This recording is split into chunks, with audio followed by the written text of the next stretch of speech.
축 도면을 회전 보스 베이스로 작업하고 요 도면을 봤을 때 국부투상이 요거는 부분 투상 요런 데의 제도에 대한 용어들이 이해가 되셔야 돼요. 요거는 국부투상. 요런 거가 있네. 그러면 원통 형상에 평면을 만들어 놓고 돌출 컷을 해야겠네. 회전 보스 하고 난 후. 그러고 난 후에 상세도를 봤더니 여기에 상세도가 뭐 적용됐구나. 요거 편집해야 되겠구나 라는 거고요. 그 다음에 또 보면은 요거 M4 해가지고 요런 게 있네.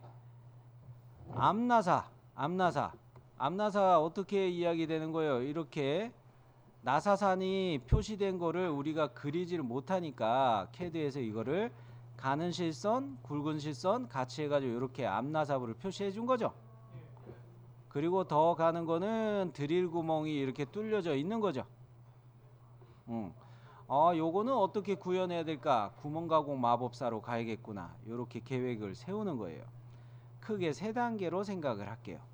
회전 보스 베이스 먼저 하고, 직선 홈을 이용해서 키홈 자리를 국부투상 파주고, 그 다음에 구멍 가공 마법사로 암나사를 파주고, 이렇게 크게 3가지로 한번 보겠습니다. 화면을 좀 조절해서 저도 말씀을 드릴게요.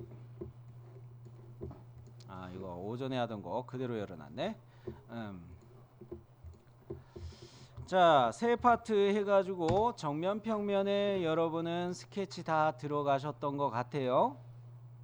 정면 평면에 스케치. 일단 회전 보스 베이스 할 때는 뭐부터 그려야 될까요? 중심선부터를 먼저 그리셔야 돼요. 중심선을 그리시는데 이렇게 횡방향 X축의 방향으로 수평으로 그려놓고 원점에 맞춰서 안 그리고 있죠.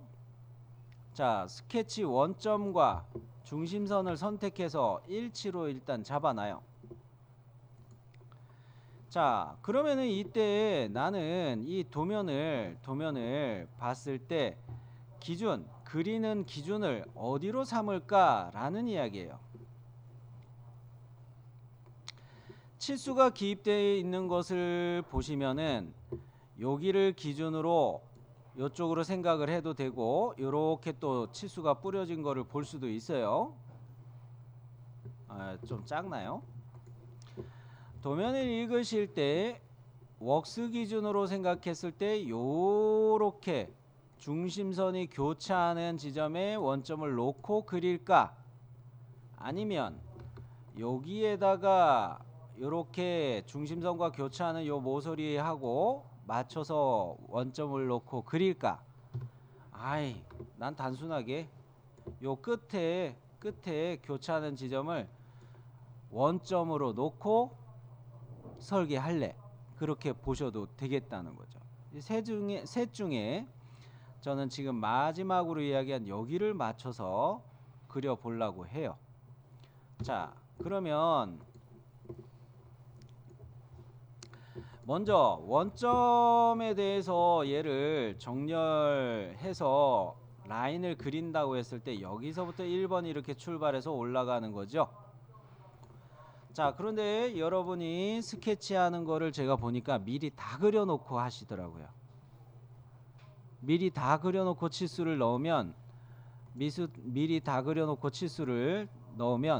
얘네들이 막 형상이 꼬이고 막 그래요. 예를 들어 요거의 치수를 요렇게 지름 치수 미리 넣었어요. 나중에 이 치수를 넣는다 했을 때 얘가 200이었네 이런 식으로 형상이 막 바뀐다는 거예요. 그렇기 때문에 요런 형상을 그릴 때 저는 추천하고 싶은 방식은 뭐냐, 하나의 원통을 단위지는 하나의 단을 먼저 이렇게 그려놓고 치수를 넣어주면 그 다음부터 그려주는 단을 꼬이지 않게 내가 형상을 그릴 수 있다는 거예요. 그래서 요렇게 잡아 놓고, 그리고 지름 치수 넣는 게 잘 안 되시는 분들이 많았어요. 보니까 선을 선택하고 중심선 클릭하고 요렇게 넣으면 안 된다고 제가 말씀을 드리면서 돌아다녔죠. 요렇게 넣으면 이게 뭐가 되는 거예요? 반지름이에요? 지름이에요? 반지름이죠. 도면에는 뭐라고 표시가 되어 있는 거예요? 지름으로 표시되어 있어요. 지름으로 반드시 이런 건 기입을 하셔야 돼요. 그래야 현장에서도 이거 반지름으로 넣어 놓으면 오해를 하죠. 그런 것처럼 이렇게 우리가 설계를 할 때도 지름으로 아예 기입해 주시는 게 맞아요. 그러면 측정된 거로 봤을 때는 얘가 70 얼마 정도였는데, 얘를 지금 넣어야 될 값 12파이 넣으면 치수는, 수치는 바뀌었는데 형상도 그대로죠. 자, 요렇게 어느 정도 첫 번에 잡은 객체가 치수를 들어가서 조절이 되면 그 다음에는 마음 놓고 요래 그 다음 형상들을 그려주시면 이런 거는 이제 문제가 없어요. 자, 이렇게 해놓고 저는 하나 문제점을 또 이야기하겠습니다. 여기에서 중심선을 보면은 중심선이 그려놓은 객체하고 교차가 되지 않고 있죠. 요렇게 요 중심선의 끝점을 클릭해서 옮길 수도 있거든요. 요거 클릭해서 요렇게 당겨요. 그러면 여러분이 요거 실수하시면 이렇게 된 상태로 가실 수도 있어요. 끝점이 거의 여기 근처에 있는 거 같은데 확대해 보면 이게 교차가 아니고 교차해서 일치해서 닿은 게 아니라 이렇게 돼 있거나 아니면 이렇게 돼 있는 상황일 수가 있어요. 그래서 오전에 우리가 배운 기능을 써야 되죠. 요 끝점과 중심선을 선택해서 일치, 그죠? 일치 이렇게 붙여줄 수가 있어요. 자, 그러면 이 정도로 잡았으면 나머지 형상에 대해서 치수를 기입을 해 보도록 할게요. 자, 그 다음 지름은 15파이. 얼추 뭐 그냥 형상이 많이 변형되거나 그러지는 않죠. 자, 그리고 요쪽 지름값도 12파이. 양쪽으로 이걸 12파이 넣은 이유가 뭐예요? 여기도 12파이, 여기도 12파이 이렇게 넣은 이유가 뭐예요? 도면을 잘 보세요. 여러분이 받으신 도면을 보시면 치수가 어디에 표현되어 있어요? 왼쪽에 축지름 12파이 요거도 표시되어 있고 오른쪽 단도 12파이로 똑같이 표시가 되어 있죠. 그런 면에서 요 선분과 요 선분을 구속 조건으로 동일선상 줘도 되나? 안 한 거예요. 일부러. 동일선상 요렇게 동일선상을 안 맞췄다는 이야기예요. 치수를 따로 이렇게 넣어준 거예요. 아, 무슨 말인지 뭔 말이지 저게 하시는 표정인 것 같아서, 자, 요렇게 동일선상 구속을 주게 되면 여기에다가 치수를 넣을 필요가 없죠. 중복이 뜨니까. 그죠? 근데 우리가 필요한 거는 뭐예요? 요렇게 넣어놔야지, 요렇게 넣어놔야지 CAD에서 이야기하는 것처럼 여기도 12파이, 여기도 12파이 요렇게 우리가 이야기할 수가 있죠. 요거 치수를 왜 따로따로 넣어요? 원통을 최소 16파이나 18파이 짜리 원통을 사다가 선반으로 먼저 제일 외경이 큰 거 15파이로 깎아주고 그 다음에 안쪽 지름 나오게 1, 2파이로 이렇게 깎아내고 하는 것을 선반으로 이 바깥을 다 깎아내기 때문에 그런 거예요. 요쪽 가공할 때 12파이 따로 작업해야 되죠. 요쪽을 또 12파이 따로 깎아내야 되죠. 그러기 때문에 양쪽에 12파이 요렇게 치수가 있어져야 맞는 거예요. 내가 봤을 때 이거 12파이로 했으니까 작업자도 여기가 12파이라고 알겠지. 그거는 내 생각이에요. 현장 사람들은 이쪽 반대편에 그림만 있으면 이게 똑같은 12파인지 몰라요. 혼동을 초래하는 거예요. 요건 제도에 대한 이야기도 같이 한 셈입니다. 그러면 방금 전에 12파이와 15파이 또 12파이 이렇게 넣었으면 이거는 Y방향으로 크기 치수를 잡은 거죠. 이번에 생각해야 될 거는 원점을 기준으로 X방향 10과 29를 넣어야 되겠네요. X방향 크기를 요거 선과 짧은 선 요거 선택해서 요렇게를 10, 요 선분과 요 선분을 해가지고 2, 9 요렇게 넣어주면, 그 다음에 전체 길이 치수가 요 선분에서 요 선분까지 얼마로 돼 있으세요? 109, 그죠? 109 들어가 있어요. 알아? 중심선 또 늘려야겠네. 중심선의 끝점 잡아서 샥 늘렸어요. 자, 여기까지 이해 다 되셨나요? 질문 있으세요? 네, 질문 있을만 한데 안 하시는 건지 물어보면은 제가 떼찌 할까봐 그러는지. 여기 필렛 들어가 있죠? 요거는 베어링의 코너 R이 적용된 자리예요. 조립도를 봐야 요거는 이해하는 부분인데, 조립도를 봐야 요 자리는 베어링이 여기에 이렇게 내륜 있고 외륜 있고, 여기 니들롤러 베어링이긴 했는데 그냥 요렇게 동그라미로 구슬이 들어간 볼 베어링 스타일로 그려 놓을게요. 자, 요런 식으로 베어링이 여기 양쪽에 사실은 조립되는 자리였어요. 베어링의 코너 R이에요. 역시 규격에서 보고 적용해야 되는 자리였는데, 요것은 스케치로 해야 될까? 아니에요. 스케치로 하는 게 아니에요. 그런데 나중에는 스케치에다가 이걸 미리 해놓는 게 좋을 때가 있어요. 피처 명령에서 얘를 빼먹을 수도 있거든요. 피처 명령에서 필렛 요거 넣었어야 되는데 내가 빼먹을 수가 있단 말이에요. 그런 거로 요런 거는 스케치 필렛을 익숙해지셨으면은 적용하세요. 오늘은 피처 명령의 필렛으로 여기를 적용할 거예요.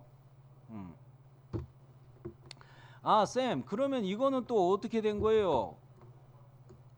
요거 제가 여러분이 질문하신 분한테 제가 뭐라고 말했냐면, 요거는 도시되고 지시 없는 못닥이라고 이야기했어요. 그러면서 여러분 프린트에 우측 하단에 있는 요 주소를 제가 손가락으로 가르쳐 드렸어요. 도시되고 지시 없는 못닥이는 1 곱하기 45도. 그래서 표제란 또는 부품란 상단에 이렇게 주소를 표시하는 거예요. 안 그러면 저거 못닥이 치수 일일이 넣어야 된단 말이죠. 쌤, 그 밑에 거는 또 이거 뭐예요? 일반 못대기는 또 있는데요? 각진 모서리 하고 도시되어 있는 거하고는 틀려요. 도시되고라는 말의 뜻은 뭐예요? 요거는 한자에서 그림도라는 글자예요. 하윤씨 성씨가 갑자기 생각나네. 미안. 자, 그리고 시자는 가르치다 할 때 어느 방향을 지시한다 할 때 그럴 때 시자를 쓰는 거예요. 그려지고 가리키고 있는 것은, 그려지고 지시되고 있는 것은 요런 못다기를 적용한다는 뜻이었어요. 이 말은 어떤 거예요? 요렇게 되어 있는 애, 요런 애 이야기하는 거죠. 그려는 져 있어요, 못다기가. 그죠? 근데 치수로 지시는 안 했어요. 그 값이 요거라는 이야기. 그런데 요렇게만 돼 있는 애도 있을 거예요. 요렇게 각진 모서리로만 있는 것들은 일반 못대기, 요렇게 적용한다는 뜻이에요. 왜 일반 못대기라는 이야기가 또 될까요? 요 부품도는 금속을 가지고 가공하는 축이거든요. 각진 모서리에다 사람이 작업자가 손대면 어떻게 돼요? 손이 비어요. 그죠? 하다못해 여러분 종이장에다가도 손 잘못되면 비잖아요. 거기다가 금속이잖아요. 그렇기 때문에 금속의 각진 모서리, 도면에서 각진 모서리로 해놨지만 공장에서 하실 때 이 정도 못다기 해놓고 쓰시면 손이 안 다치겠네요. 요런 뜻이에요. 정리되셨나요? 그런 면에서 여기는 좌측 끝단에 있는 여기를 일반 못대기로 적용하시면 되는 거예요. 요것도 역시 피처명령 못다기를 이용해서 할게요. 스케치에서 안 해요. 자, 단이라는 표현을 제가 자주 쓰게 되는데, 단이라는 표현은 무슨 뜻이에요? 여기 지름과 여기 지름이 다르기 때문에 다 단이라고 이야기를 하죠. 지름이 달라지는 데를 단이라고 그래요. 그러면 우리 스케치에서 또 신경 써야 될 거는 쌤 상세도에 이거 있는데요? 상세도에 이거, 즉 여기다가 이렇게 기울어지는 선을 잡고 요거 치수 잡아서 그려야 되는데, 요거는 편집으로 갈게요. 현재는 우리가 스케치해 놓은 요거인 상태에서 회전 보스 베이스를 그냥 합니다. 나중에 익숙해지면 요 스케치에다 여러분은 요거도 추가하고 막 하실 거예요. 필렛도 추가하실 거고요. 여기 못다기도 추가하실 거예요. 근데 지금은 단순하게 스케치 하시는 걸 먼저 하세요. 심플 이즈 베스트. 그래요.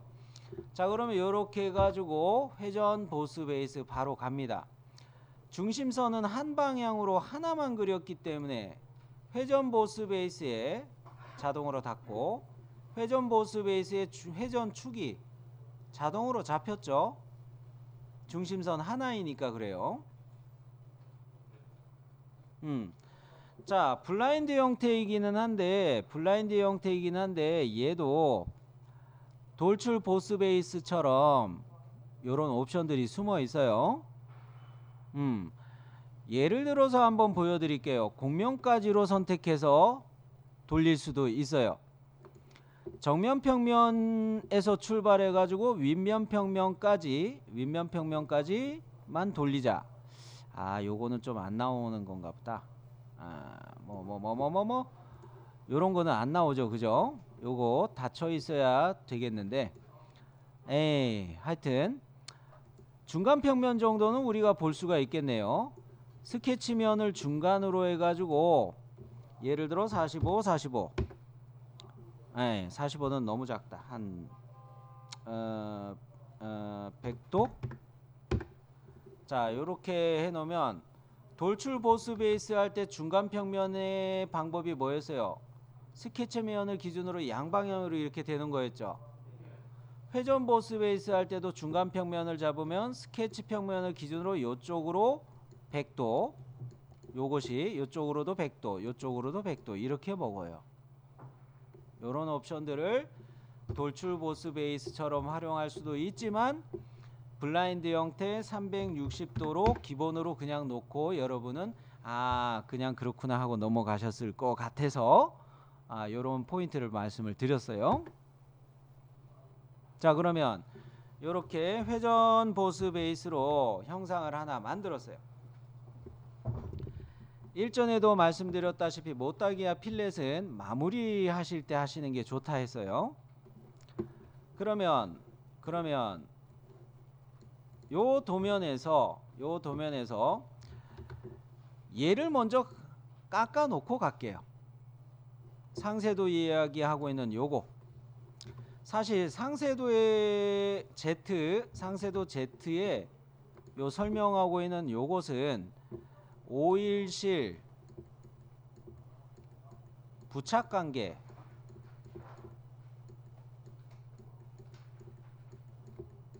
에서 축에 대한 못대기 적용하는 규격이었어요. 요거는 나중에 KS 규격으로 적용하는 거를 실기도면 가지고 많이 연습을 할 때 반복적으로 또 말씀을 드리기는 하겠지만, 오일실 부착관계 축 못대기라고 해가지고 요거는 여러분 실기실무 이론서에 요거 나와 있는 부분이에요. KS 규격 적용하기 단원쯤에 요런 것들이 나와요. 그거 지금 찾아보기는 그렇고 힌트로만 말씀드리자면 요런 규격이 적용되는 거예요.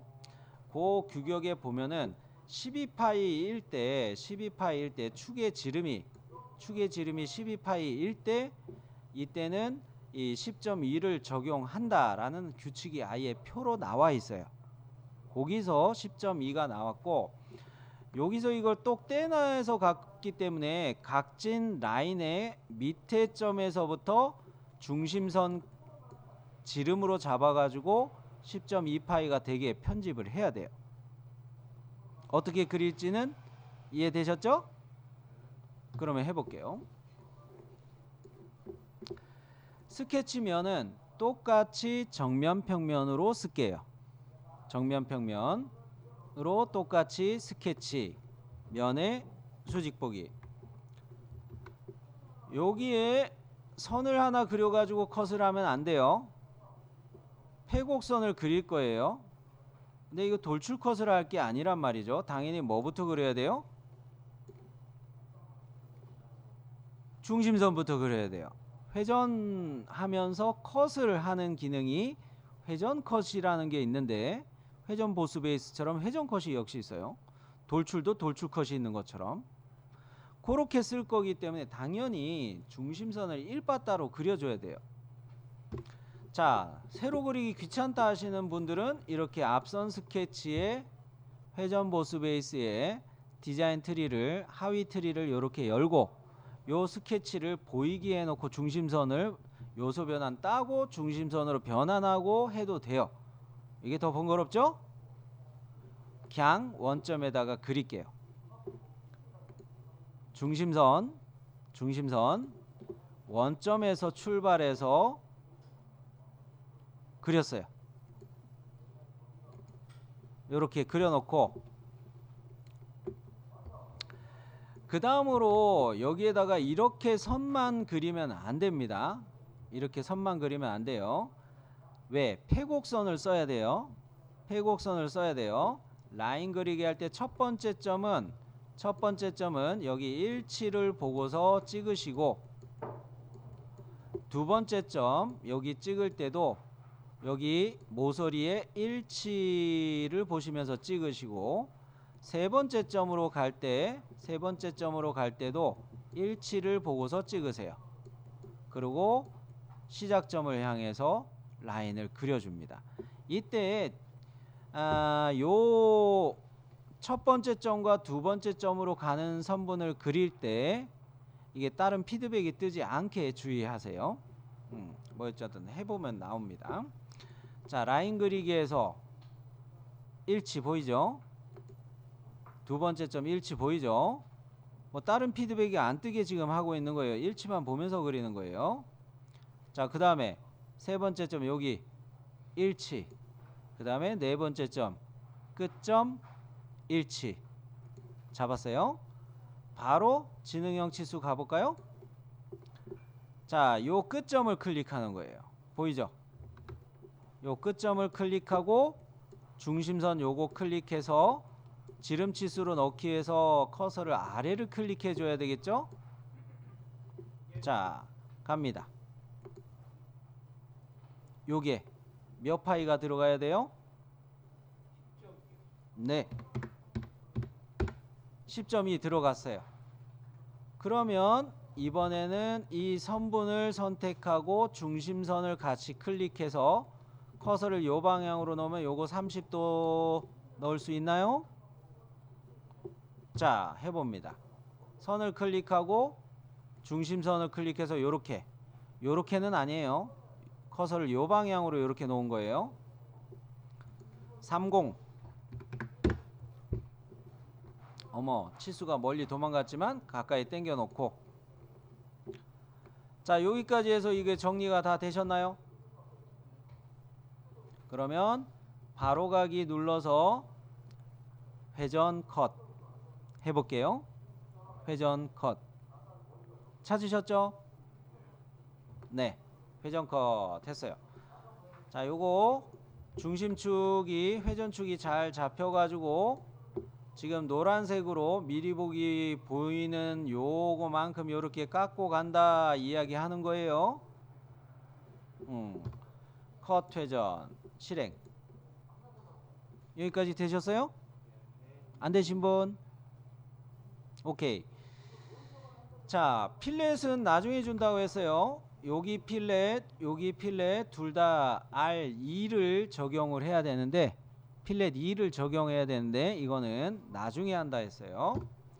자, 그 다음으로 우리가 작업할 거는 자, 회전과 회전 컷을 했으니까 이번에는 참조 영상 기준면 만들어서 키움 자리를 아래쪽도 파고 위에 쪽도 파고 이렇게 두 군데를 하겠다는 거죠. 아까 순서 말씀드린 거 그죠? 요거를 할 차례예요. 자, 먼저 이거를 하려면 등각 보기 한번 해 놓는 게 좋아요. 등각 보기 컨트롤 7. 참조 영상 기준면 잡을 때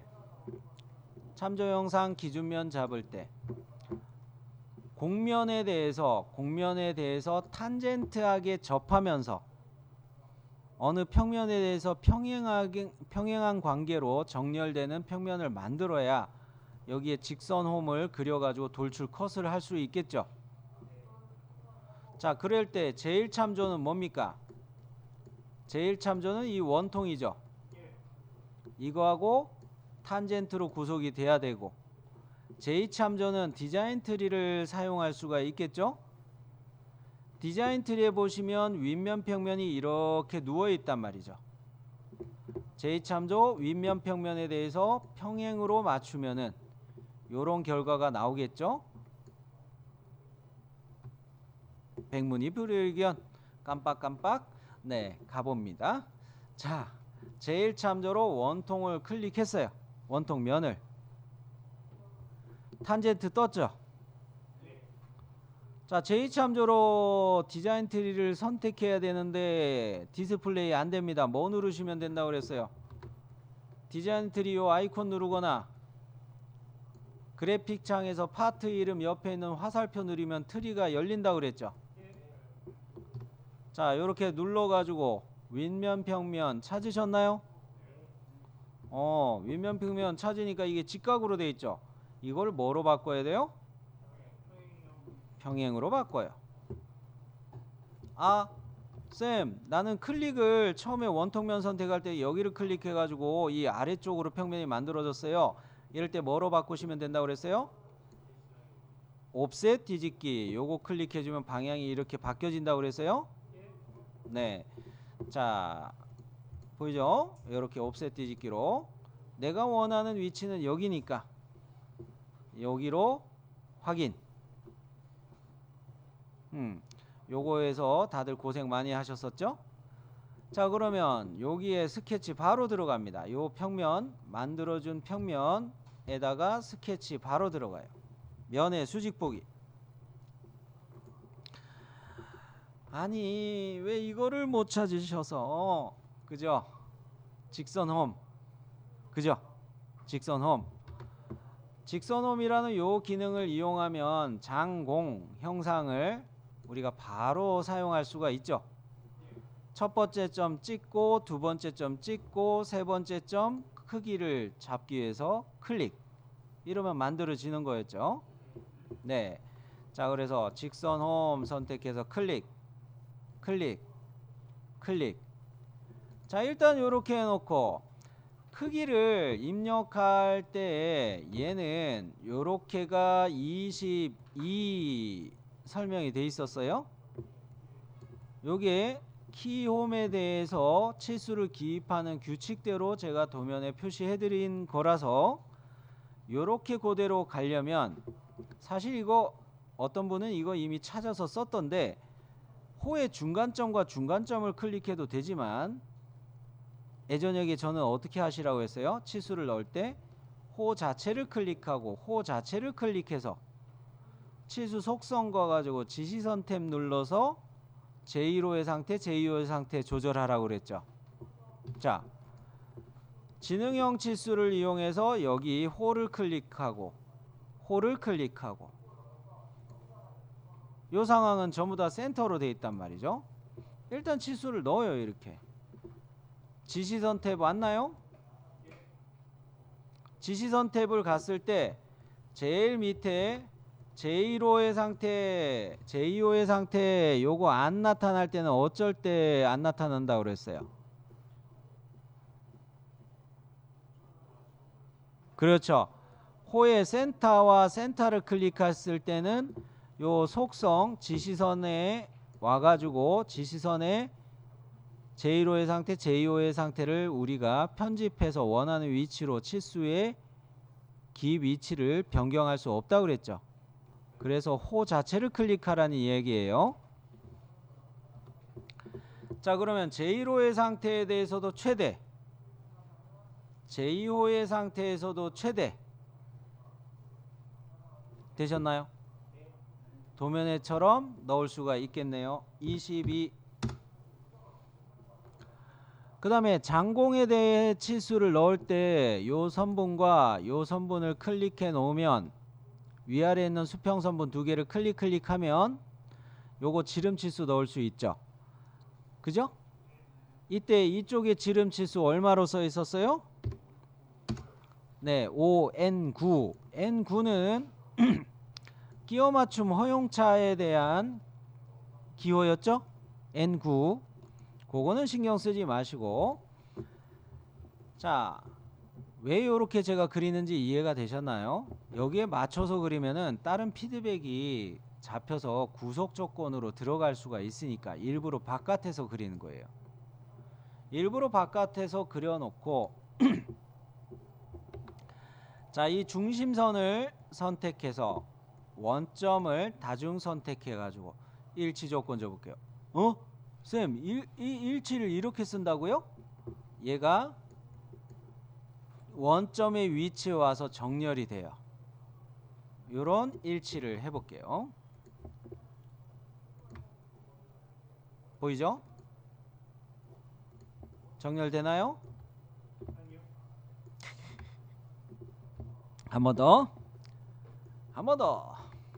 자, 제가 어디를 클릭하는지 보세요. 중심선을 클릭해요. 컨트롤 키 눌러서 원점을 선택해요. 일치 있나요? 가죠. 네, 그죠? 자, 그러면 이렇게 위치를 원점에 일치하게 잡는 방법도 있는데 이것도 가능해요. 사실은 요 원점 아니 뭡니까 그 중심선의 가운데 센터점이 있죠. 요거 잡고 원점 잡아서 얘네들을 수평으로 잡아도 돼요. 둘 다 또이또이예요. 자, 요렇게 구속을 여러분이 자유롭게 응용을 하시도록 많이 연습을 하셔야 되고요. 이 엣지를 선택하고 호를 또 선택해서 치수를 넣어서 제1호에 대한 상태를 최소로 바꾸면 이런 식으로 치수 기입이 되겠죠. 역시 갑니다. 호를 클릭하고 엣지를 선택하고 일단 지시선으로 가요. 지시선 탭으로 가요. 그러고 스크롤 내려서 제1호의 상태를 최소로 바꿔요. 도면에 보니까 요거 위치에 대한 치수가 3으로 나와 있나요? 자, 3 요렇게 들어갔어요. 그것을 나타내는 것이 우리 도면에 이렇게 3이라는 값이었죠. ON구는 요렇게 해가지고 요 위에 아마 써 있었을 거고요. 22라는 것도 장공에 요쪽으로 요렇게 해서 설명이 돼 있었고요. 이거 그림을 보면서 그리는데도 왜 이거를 생각 못했을까 슬퍼하시는 분이 많으신데, 처음 요런 거를 응용하는 거를 하니까 배웠던 것이 생각이 안 날 수도 있는 거예요. 응용을 많이 안 해봤으니까 그런 거예요. 그런 거로 결론은 많이 그려보기. 그래요. 자, 요 상황에서 돌출컷을 적용을 할 텐데, 깊이값은 얼마로 우리가 블라인드 형태에서 볼 수가 있어요? 3. 네, 잘 읽어주셨어요. 3으로 요거 파고 들어가는 거죠. 그것이 설명되어 있는 게 뭐였어요? 도면에서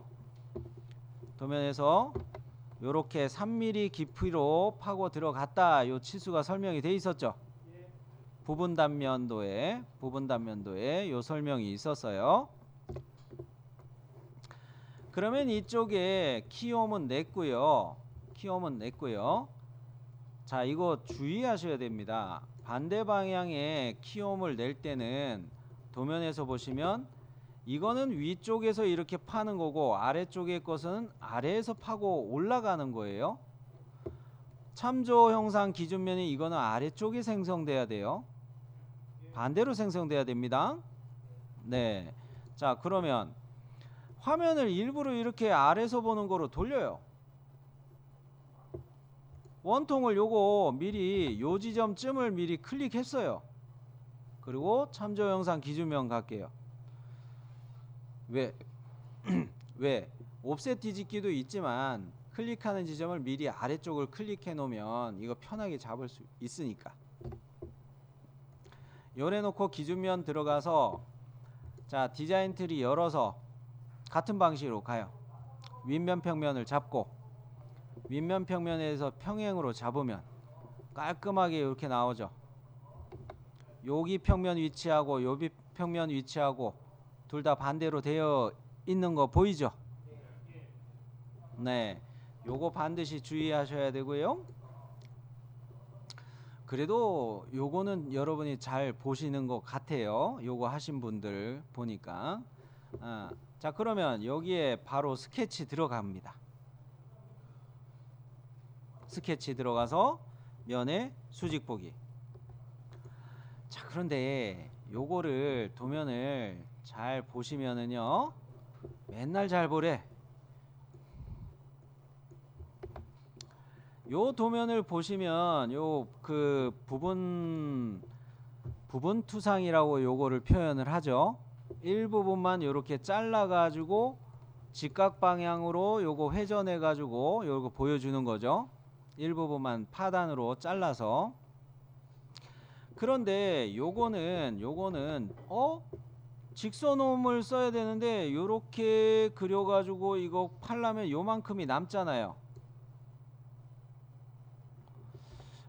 이렇게 하면 어떤데 그래요. 직선홈을 그냥 크게 잡고 요거 직선홈의 센터점을 모서리 엣지에 그냥 일치시켜 버리면 되죠. 어차피 이쪽은 컷해서 날아가는 아무 허공을 컷하더라도 소용없죠. 아무 에러는 안 내죠. 그냥 크게 잡아도 되는 거예요. 요거 꽤 고민을 많이 하시던 데들. 자, 그랬을 때 요쪽에는 아까 그거 있으니까 됐고, 여기에다가 이걸 잡을게요. 자, 역시 직선홈을 그리는데 바깥쪽에다가 이렇게 잡아서 그려놨습니다. 요거는 크기는 나중에 정해 볼게요. 크기 치수는 나중에 정해 볼게요. 우선 위치를 잡는 게 요거는 더 먼저 해야 될 것 같으니까. 자, 직선홈의 센터선에 보면은 중심 포인트 있잖아요. 요거 선택해서 요 엣지하고 중간으로 구속을 시키면 딱이겠네요. 위치를 딱 잡죠? 구속 조건을 이렇게 응용을 하셔야 됩니다. 중간점. 응? 뭐야? 어디가 잘못됐냐 또? 어? 뭐 구속 조건이 뭐 다른 게 있었나? 없었는데? 잠깐. 자, 혹시 모르니까 요거 점을 클릭해서 이렇게 움직여 보세요. 센터점의 끝점을 클릭해서 움직여 보시고 요 센터점도 클릭해서 움직여 보세요. 이동이 되죠? 요 상황에서 요 점하고 센터 점하고 요 엣지하고 중간점으로 다시 요렇게 가보세요. 요럴 때는 이제 되죠? 또는 요거도 잘 안 되시면 이렇게 하셔도 돼요. 마우스 왼 버튼으로 요 센터점을 클릭한 상태에서 끌어다가 요 엣지에다 슬쩍 갖춰다 대고 중간 표식이 오스냅처럼 뜰 때 그때 클릭해도 돼요. 눈으로 한번 잘 보세요. 요거 클릭해가지고 요렇게 맞추는 거 보이나요? 요거 요렇게 맞출 수도 있어요. 자, 요거는 편법이었습니다.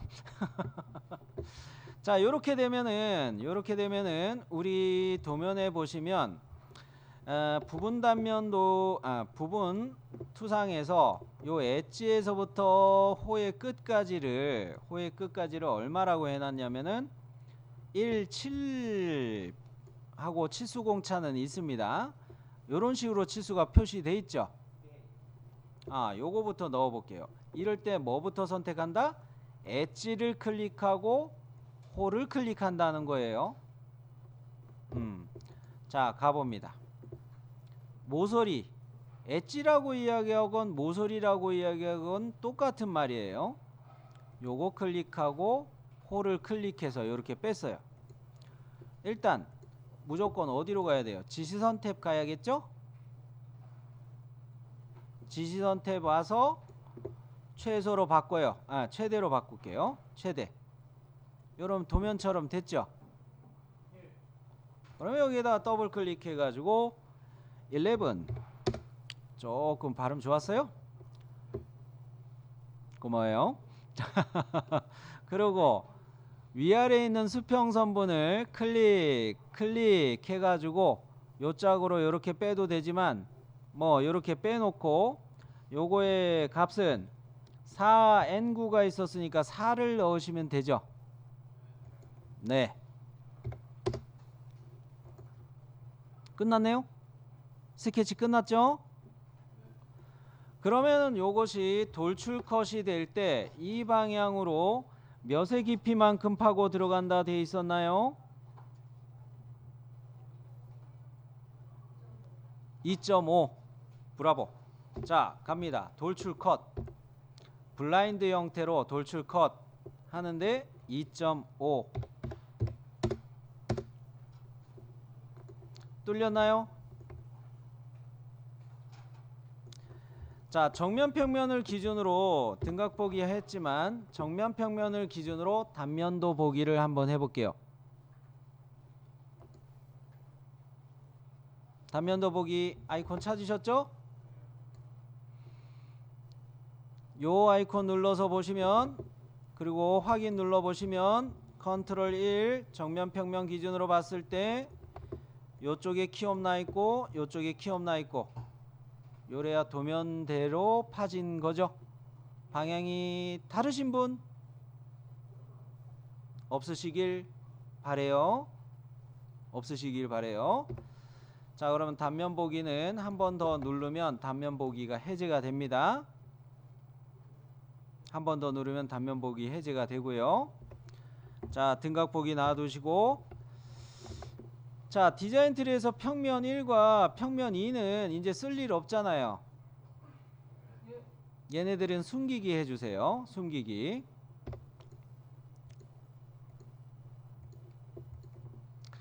자, 그러면 요렇게 해가지고 요거까지 왔는데 구멍가공 마법사 하려는데 시간이 좀 모자르네. 좀 할까요? 오케이, 고마워요.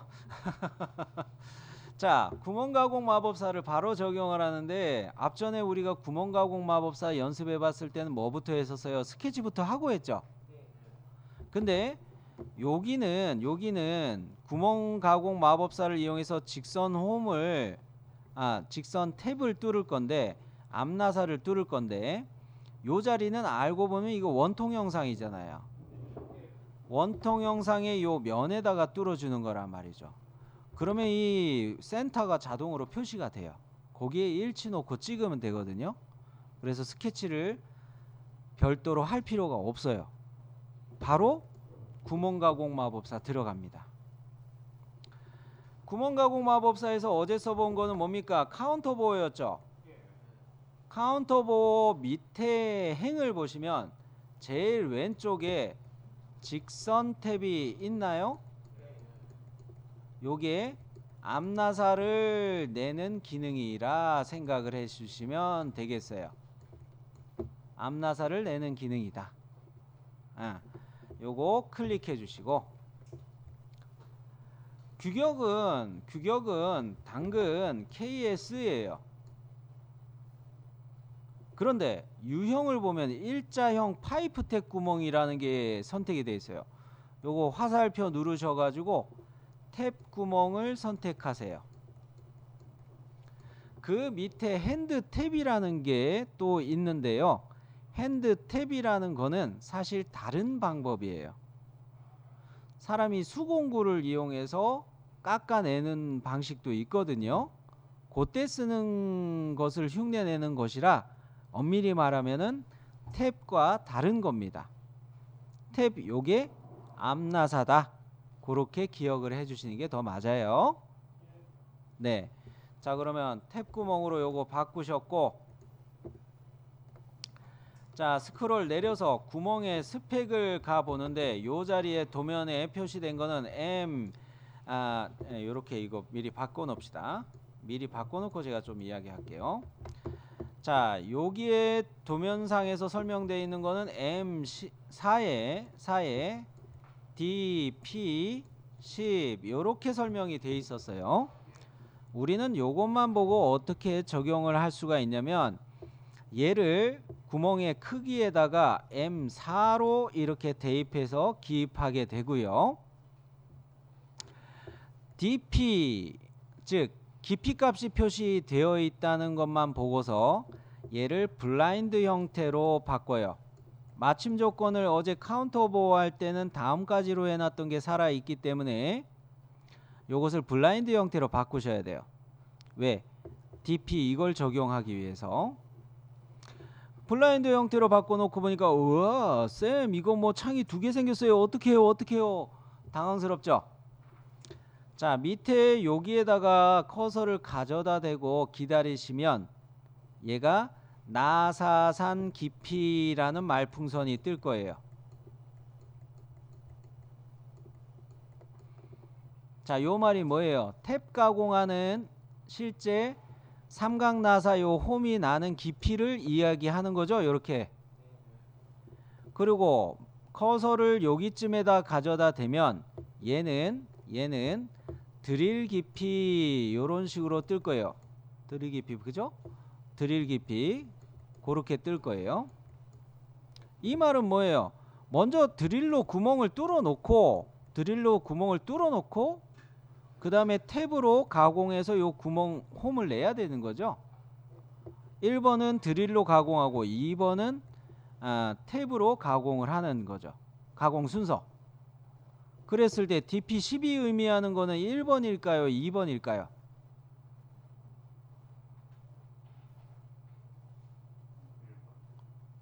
땡. 2번이에요. 아유, 다음에는 도전을 성공하기.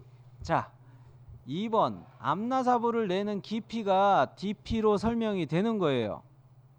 그러면 DP10이라는 거를 나사산 깊이를 입력하는 요 칸에다 넣는 거예요. 그러면 쌤, 요 10을 넣으니까 여기 창이 자동으로 입력이 되는데요. 그거 놔두는 건 아니에요. 왜냐? 나사산의 깊이 곱하기 1.25배는 드릴 가공의 깊이다. 요게 규격에서 명시는 하지는 않았어요. KS 규격으로 명시는 하지는 않았는데 우리나라에서는 통상적으로 요렇게 외우고 쓰자. 암묵적인 규칙이 하나 있어요. 암묵적인 규칙이에요. 명문화해서 글자로 완전히 못 박아놓고 KS 규격이라 명시는 하진 않았지만 나사부의 깊이보다 1.25배 정도로 드릴을 더 깊게 파놓자 라고 암묵적으로 이렇게 많이 쓰기도 해요. 요런 거 정도는 외워두시면 좋아요. 자, 그러면 요대로 적용을 할 텐데 나사부의 깊이에다가는 10을 넣고 이게 자동으로 바뀌죠. 드릴 깊이 쪽은 이거 링크 표시가 있어서 자동으로 환산돼서 값이 바뀌었어요. 요럴 때 여기에다가 뭐라고 타이핑을 하시냐면 10 곱하기 없다고요? 아니죠. 숫자 패드에 별표 있죠. 그게 곱하기 기능이에요. 별표 누르고 1.25 하고 엔터 하면은 12.5가 입력이 되죠. 네, 해볼게요. 곱하기 1.25 엔터. 그러면 12.5가 들어갔는데 쌤 그러면 앞전에 있었던 11. 몇은 뭡니까? 그거는 솔리드웍스를 개발한 회사가 어디예요? 어느 나라 회사예요? 미국 회사예요. 미국 회사에서 짜놓은 기본 설정 값이 있었어요. 그것으로 들어가는 것이고 우리는 우리에게 맞게 마저 환산해서 사칙 연산 더하기 빼기 곱하기 나누기는 입력이 되니까 그렇게 적용을 하시면 좋겠어요. 자, 그러면 여기까지 됐죠? 자, 위치 탭으로 가서 구몬가공마법사 어제 써볼 때 뭐를 주의하시라고 했어요? 처음에 선택하는 거에 뭐예요? 면이에요? 점이에요? 면을 먼저 선택하는 거죠. 요 측면을 선택해야 되죠.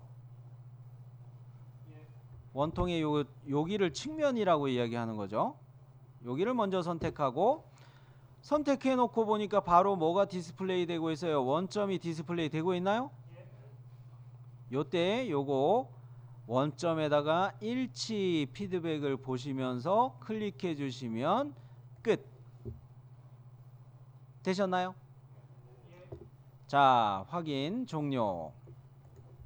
아차, 제가 나사산 규격을 안 바꿨군요. 저는 M사였었는데 저는 M사 안 바꿨네요. 여러분은 다 바꾸셨죠? 이야기하다가 이걸 빼먹었네요. 쌤 잠깐만 요것만 가르쳐줘요. 이거를 단면 보기 했는데도 왜 이거 가는 실선이 표시 안 되는 거예요? 요거는 솔리드웍스 2D 기능으로 솔리드웍스 도면 파일 SLD DRW 할 때 요거 부분 단면으로 잘라주면 나사부 가공된 게 디스플레이가 정상적으로 돼요. 3차원 영상 파트 모드 상태에서는 요게 어디만 표시된다? 측면. 나사부의 측면 도시하는 요것만 요렇게 표시를 해주고 있어요. 정리되셨나요? 네. 아이고 섭섭하다. 그러면 요거 이제 마무리하는 거는 잠깐 쉬었다가 이야기할게요. 우리가 지금 앞전에 그려놓은 거에서 아직 마무리 안 한 것은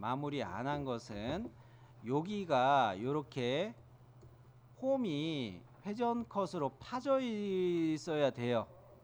요거는 도면에서 이야기하는 것은 어떻게 되어 있냐 보시면 여기 선분 두 개 확인하셨나요? 요거에서 각도는 몇 도로 나와 있어요?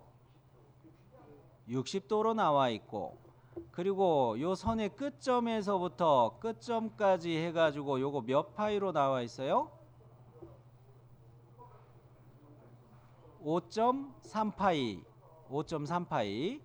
얘는 어디에서 나왔냐면 사실 주석이 여기 붙어 있었어요. 왼쪽 끝단 측면에 KSB ISO 6411 요것만 보면은 이 규격은 센터 구멍에 대한 규격이구나 라고 우리는 약속을 해놨기 때문에 센터 구멍에 대한 규격이구나 이 주석은 알아보는 거예요. 그리고 A25는 A타입의 호칭 지름이 2.5라는 이야기예요. 호칭 지름. 슬래시 해놓고 5.3이 있죠. 5.3 쪽에 오른쪽에 아까 봤던 바깥 지름이었어요. 요거는 바깥 지름 뭐 그렇게 표현해도 되겠지만 굳이 안 써드릴게요. 자, 이 센터 구멍에 대한 규격을 찾아보는 것도 나중에 우리가 하도록 하겠습니다. 근데 이 센터 구멍이 왜 필요할까? 요런 축 형상을 민자로 양 끝단이 민자로 돼 있는 거를 선반이라는 기계에다가 얹어 놓고, 선반이라는 기계가 이렇게 있다고 가정을 할게요. 이런 선반이라는 기계에다가 얹어 놓고 이걸 가공을 해야 되는데 여기 측면이 민자로 돼 있으면 이거를 이렇게 꽂아가지고 웽 회전을 했을 때 이게 빠질까요? 안 빠질까요? 네? 빠지죠? 떨리는 것도 있고 빠져요. 왜? 이게 민자로 돼 있으면은 빠진단 말이에요. 그렇기 때문에 여기에 홈을 내주는 거예요. 뾰족하게 홈을 내주는 거예요. 가공할 때 기계에다가 물리기 위해서. 이쪽 방향은 심압대라고 이야기하고 이쪽 방향은 주축에 맨드릴 있는 자리라고도 이야기하는데, 그 맨드릴 쪽의 각도나 심압대의 각도가, 끝의 각도가 60도로 돼 있어요. 그렇기 때문에 우리가 도면에서 보는 얘는 60도로 맞춰져 있는 거예요. 이해되셨나요? 네, 나중에 요 규격 보는 법은 또 우리가 살펴보도록 할 겁니다.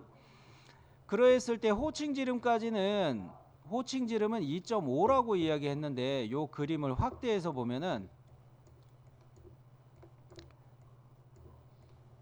요게 축의 단면이 이렇게 돼 있다고 했을 때 5.3파이가 적용된 거는 여기서 여기까지가 5.3이 적용된 거죠. 5.3파이. 그리고 요거의 각은 60도로 적용이 된 거죠. 여기서 2.5는 어디냐? 바로 요 안에 있는 거예요. 요게 호칭 지름이라고 이야기했고, 근데 2.5는 우리가 그릴 수가 없어요. 왜 그릴 수가 없을까요?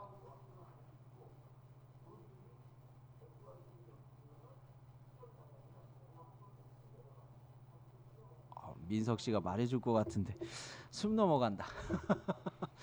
여기 이미 우리는 M4로 앞나섭으로 깎아냈어요. 그렇기 때문에 2.5파이 구멍 자리가 없어지는 거예요. 이해되셨나요? M4가 이거보다 더 지름이 커요. 그죠? 그러니까 어떤 이야기예요? 제일 처음에는 센터 구멍이 있는 상태에서 요 외경 가공들을 쭉 하고,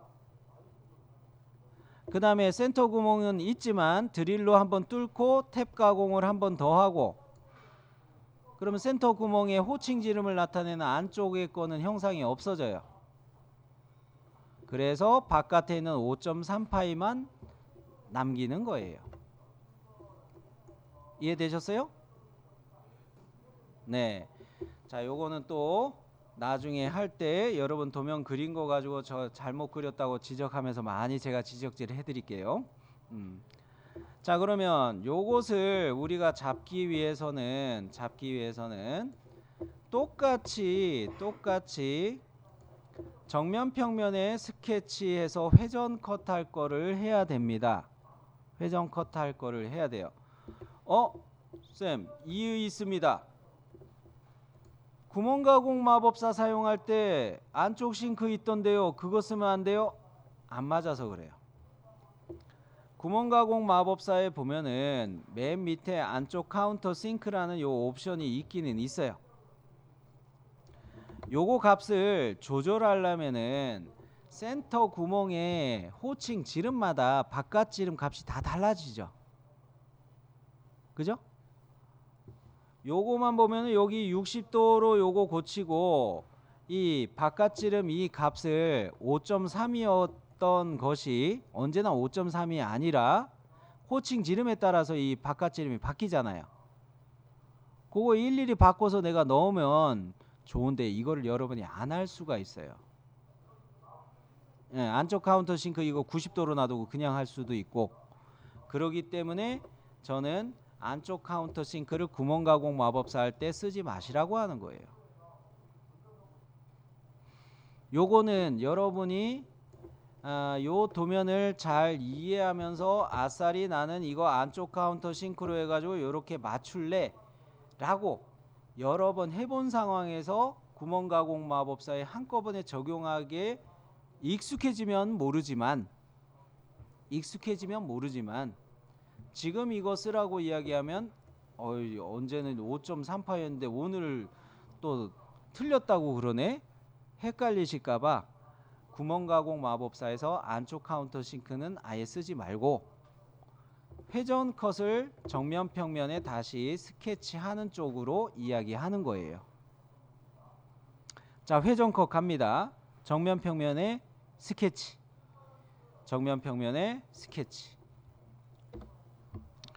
저도 하다 보면 노파심이 많아져 가지고 여러분 실수를 최대한 안 하게 하려고 많이 애를 써요. 자, 회전 컷을 가기 때문에 중심선을 먼저 그려야겠어요. 중심선의 시작점은 당근 원점에서 이렇게 시작해서 가면 되겠네요. 네, 이렇게 그려놓고 화면을 이쪽을 이제 확대할게요. 자, 얘에서 보면은 나사산 자리가 이렇게 은선으로 얘가 설명이 되고 있죠? 내가 어디에 스케치했지 대충 감 잡을 수가 있네요. 선 그리기를 하는데 이번에는 여기를 1번 일치 잡을게요. 그리고 이 안쪽을 2번 찍으실 때 뭐 대충 이렇게 잡을게요. 그리고 3번 여기 찍을 때 여기도 일치 잡고 이렇게 가서 마무리해 놓을게요. 자, 선 그리기 1번 일치, 2번 찍고 3번 찍고 4번 끝점 일치 되셨나요? 자, 이걸 일부러 제가 좀 떨어뜨려 놓기는 했는데 우선 치수를 넣고 형상을 좀 변경을 할게요. 자, 치수를 넣는데 1번 찍었던 이 점을 선택하고 중심선 선택해서 지름으로 5.38 입력을 할게요.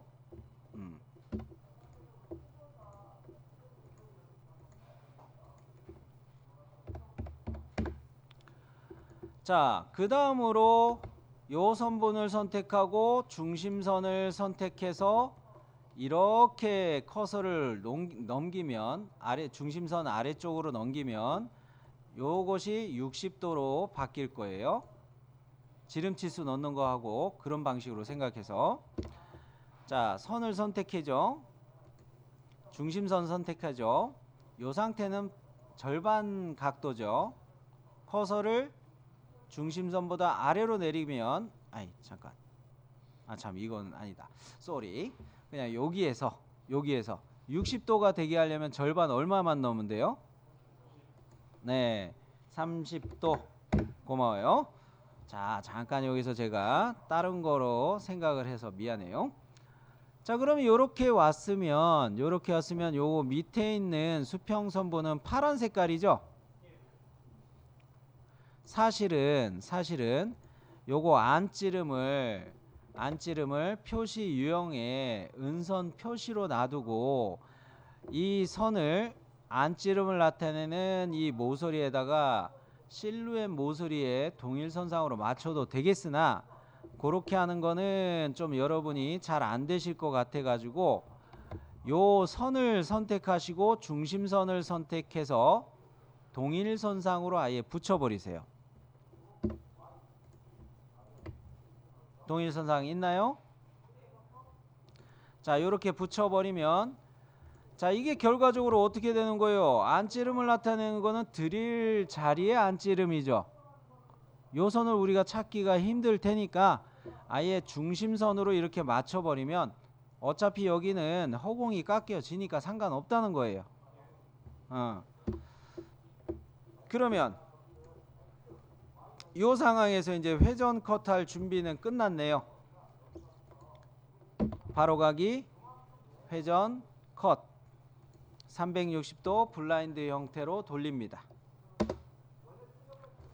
끝났나요? 잘 되셨죠? 자, 이렇게 돌리셨으면 이번에는 우리가 도면에서 이제 안 한 거 마무리해 보도록 합니다. 처음에 형상을 회전 보스 베이스로 이 형상을 만들었고 키움 자리를 이렇게 파줬고 구멍 가공 마법사 이용해 줬고 마무리로 필렛이나 못따기 그런 거를 써주라고 이야기를 했죠. 그죠? 그러면은 못따기부터 적용을 해볼 건데 여기 못따기 적용해야 되죠. 요거 아까 이야기했습니다. 몇 곱하기 몇 도예요? 그렇죠. 1 곱하기 45도. 도시되고 지시 없는 못되기 1 곱하기 45도가 적용될 자리예요. 그것이 어느 모서리? 요 모서리죠. 요거 클릭해 보세요. 아이고 또 사라졌다. 요 모서리를 선택하는 순간 필렛과 못따기 두 개에 대한 아이콘이 바로 뜨죠. 그거 중에서 우리는 못따기를 바로 실행을 할게요. 못따기 이게 1 곱하기 45도 여기다 1 45도 요거는 고칠 필요 없고 거리에다가 1 넣기만 하면 되죠. 네. 자, 그러면 이번에는 필렛을 들어가 보도록 할 텐데